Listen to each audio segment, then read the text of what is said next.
previous episode, we learned that social engineering is the use of centralized planning in an attempt to manage social change and regulate the future development and behavior of a society. We learned that UNESCO, the United Nations education system, which now rules over the United States education system, includes education and culture for a reason.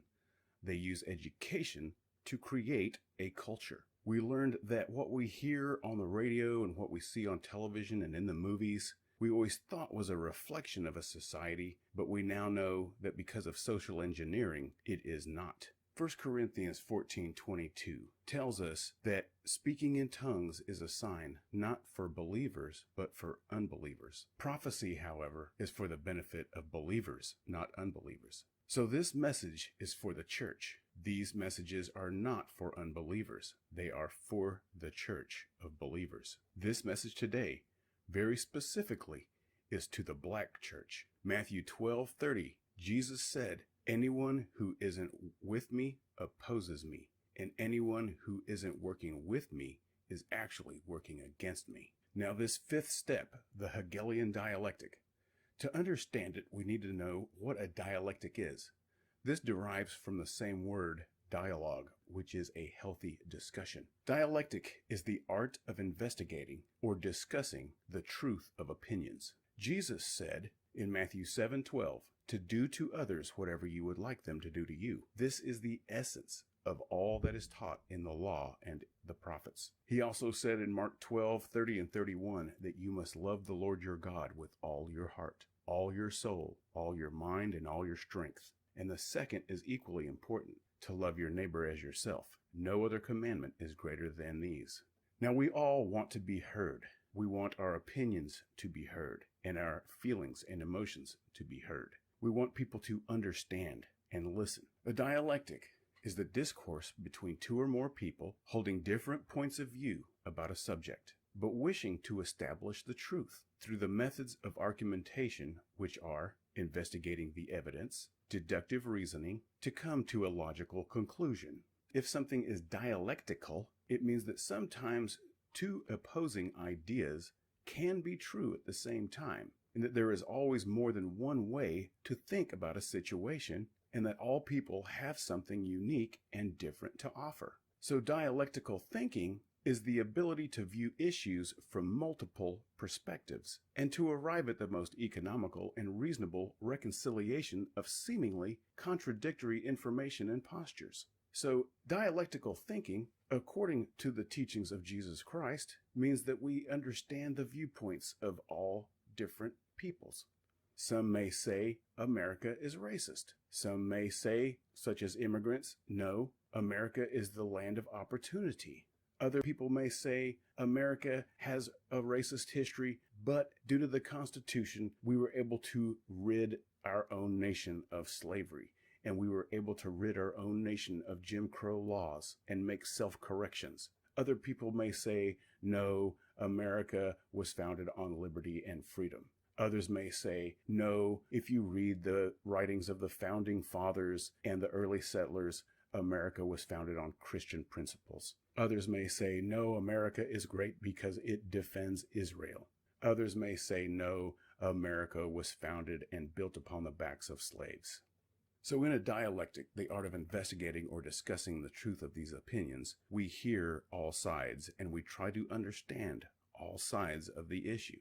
The Hegelian Dialectic, it was written by George Wilhelm Friedrich Hegel, and he stated the synthetic solution to these conflicts cannot be introduced unless those being manipulated take a side that will advance the predetermined agenda. In the Hegelian Dialectic, written by this philosopher, if someone has an agenda, they will create a problem, whether that problem is real or imagined, and then they will fund and propagate a reaction to that problem through a single perspective. Then they will offer a solution to the problem through a single perspective, but it's the solution to the problem which they created, and the solution was the agenda they had in the first place. To achieve this Hegelian dialectic, we need to know who the real oppressors are. The real oppressors are the United Nations, which is the beast, and the global governance, which is Satan's government. Satan's government uses all forms of media to propagate the problem, propagate the reaction, and propagate the solution. They do this primarily by splitting society up into two groups. Historically, in order to gain power, control, and authority, they will split the two groups into Group A, the oppressed, and Group B, the oppressor. They will propagate and then they will pit these two groups against one another through the ungodly emotions of fear, anger,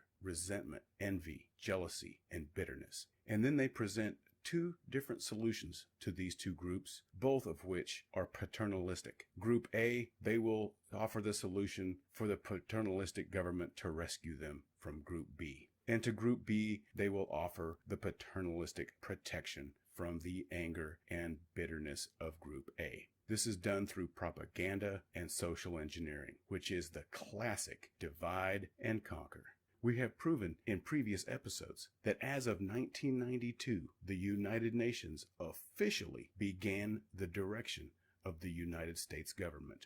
Now, the United Nations is the organization directing the media. The media has become the wolf in sheep's clothing. They are the ones who give us a single perspective for a real or imagined problem. They are the ones who give us a single perspective for a desired reaction to the problem. They are the ones who give us a single perspective to the single solution, all which will lead back to this wolf in sheep's clothing, the agenda of the United Nations. So what you see in the media and what you are taught in school is actually the agenda of the U.S. government under the direction of the United Nations. The art of investigating or discussing the truth of opinions to hear others and to understand others. This is a true dialectic. So for the Hegelian dialectic to take effect, you must remove investigating. You must remove discussion. You must remove hearing others. You must remove understanding other opinions. Historically, this has always led to the removal of Christianity. This means that discourse must be replaced with applying virtue to the oppressed. It means replacing different points of view with disdain to the oppressor. It means replacing the desire to establish truth with postmodernism, which is all truth is relative. Your truth and my truth may be different. It means replacing the investigation of evidence with authority. It means replacing deductive reasoning with emotion. It means replacing logical conclusions and placing intentions over results. In order for the Hegelian dialectic to take effect, you must convince the society that two opposing ideas cannot be true at the same time, and you instead cause the society to believe that all ideas are antagonistic. Instead of believing that all people have something unique and different to offer, this is replaced with the idea that there is only oppressor versus oppressed. They must remove the idea that there is more than one way to think about a situation